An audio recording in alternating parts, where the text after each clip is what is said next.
be quite frank with you, I'm fairly new to the Hyperdimension Neptuna series. Back in January, I played Hyperdimension Neptuna Rebirth 1 on Twitch and currently live streaming Rebirth 2 on Twitch and YouTube. Based on my experience thus far, I really enjoyed the series' satirical take on the gaming industry by personifying core topics and franchises into cute anime girls. Hell, I even made several animations based on the franchise. I would talk about my thoughts and feelings about the series more in depth, but that's for another time.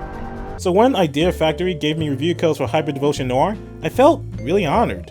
Despite Idea Factory donating the game to me, I promise I'll give it a fair and honest review. With that said, let's talk about the game.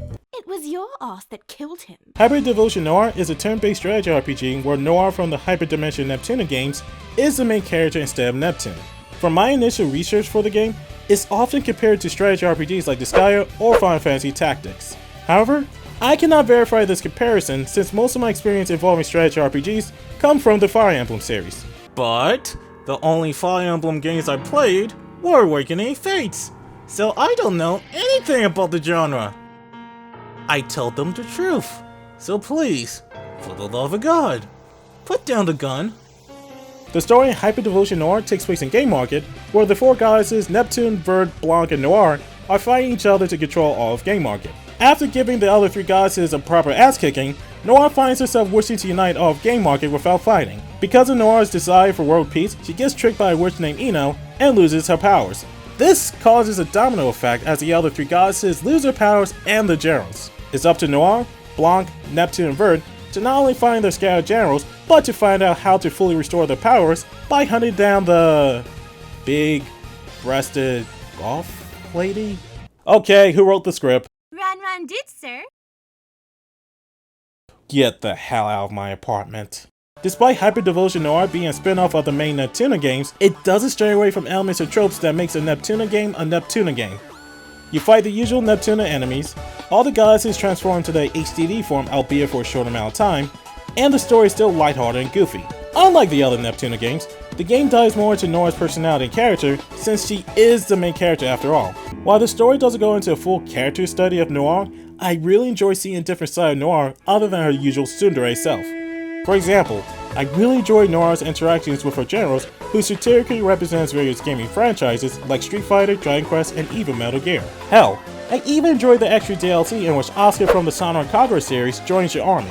So, what do you do in your game? I fight other ninjas till their clothes come off. Jeez, that sounds embarrassing.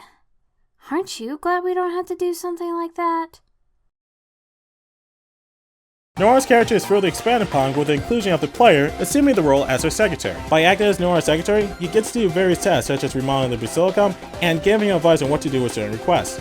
Doing these tasks unlock extra cutscenes that show your character interacting with Noire and does contribute to getting the true ending in the game. However, advancing through these will reveal a romantic subplot going on between Noire and the secretary, which is kinda weird considering that the Hyperdimension Neptuna series is known for its Yuri undertones. While this will appeal to Noire fans, this will annoy players who aren't into Noire or who cringe at the idea of self-insert characters. With the story out of the way, let's talk about the gameplay. If you played turn-based strategy RPGs in the past, then most of the stuff should be fairly familiar to you. You move in the grid, you attack other units, you obtain XP every time you kill an enemy, and will level up every time you obtain a certain amount of XP with each new level. But Hyperdevotion Noire adds some elements to the mix that makes combat quite entertaining. For example, like in all Neptuna games, the Lily rank system makes an appearance. Whenever you have 1 to 4 units next to each other, they can give a kiss to the girl making their move. This move will not only reduce the cost of the skill or special move, but it gives an added bonus to the move. But don't expect a harem like I did. I'm out. Screw this. Ran will kiss you. Shut up, Ron. Another thing I really enjoyed in Hyperdevotion Noire is the diversity of the missions. While yes, you get the typical kill all the enemies or general missions, each mission adds a gimmick to make it quite entertaining. In one mission, you could be defusing bombs, while in the next mission, you could try to collect items across the map, which requires some form of tactics to get there. In addition, some levels have traps scattered across the map that requires some proper thought to navigate. This is one of the biggest things I really enjoy in Hyperdevotion Noire, as not a single mission felt repetitive or boring and required me to constantly change my tactics. In spite of how diverse missions are in Hyperdevotion Noire, the game lacks fluidity and fairness when it comes to the combat. Although each unit can make 2 moves per turn, some actions can only be done once per turn, more specifically moving your unit. Normally, it wouldn't be a problem in turn-based strategy RPGs with a large open terrain, but with the inclusion of traps, it can take an unnecessary amount of turns to make a unit move safely across the map. Also, I felt like the game rules applied to your units are completely ignored for the enemy units. While your units can fall into traps or take fall damage, these rules do not apply to the enemies. You know an enemy has an unfair advantage where they're able to walk across a freaking electric tile and struggle against nothing. Despite these issues, it didn't completely ruin my experience with the game. It just served as minor annoyances. So, should you buy Hyperdevotion Noire? Obviously, if you're a Neptuna fan, then I highly recommend picking this game up, as the story, the characters, and various elements in the game you'll be able to enjoy. Heck, I think the game is appealing enough for casual strategy RPG fans like me. Just be careful about the fan service. Who am I kidding? You guys enjoy crap like that. But, if you're a hardcore strategy RPG fan, then some of the game's minor flaws will annoy the living crap out of you. It might even make playing the game aggravating for you. Despite these complaints and you still want to get the game, you can get it for the Vita at GameStop or on Steam for the PC at the following links. With the review done, I can finally use the digits Noire gave me after my Overwatch review to call Vert. I'm so excited.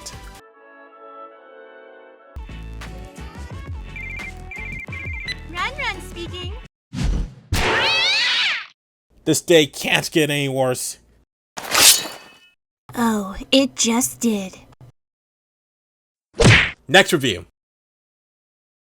Hey guys, thank you so much for watching this review. Before I end this review, I'd like to thank Nep Waifu for helping me import the Wanran mask model to SFM, Dead Jersey for voicing Noire, and Nick Rochon for voicing Wanran, Vert, and Asuka. These people were real lifesavers for this review, and I would appreciate it if you guys could check them out in the links down below. Also, if you enjoyed this review, please be sure to give a like, share it with your friends, and subscribe. Finally, if you play Hyperdevotion Noire, let me know what you think about it in the comments down below. Once again, this is Dai Tomodachi, and I hope you have a wonderful day and night. See ya!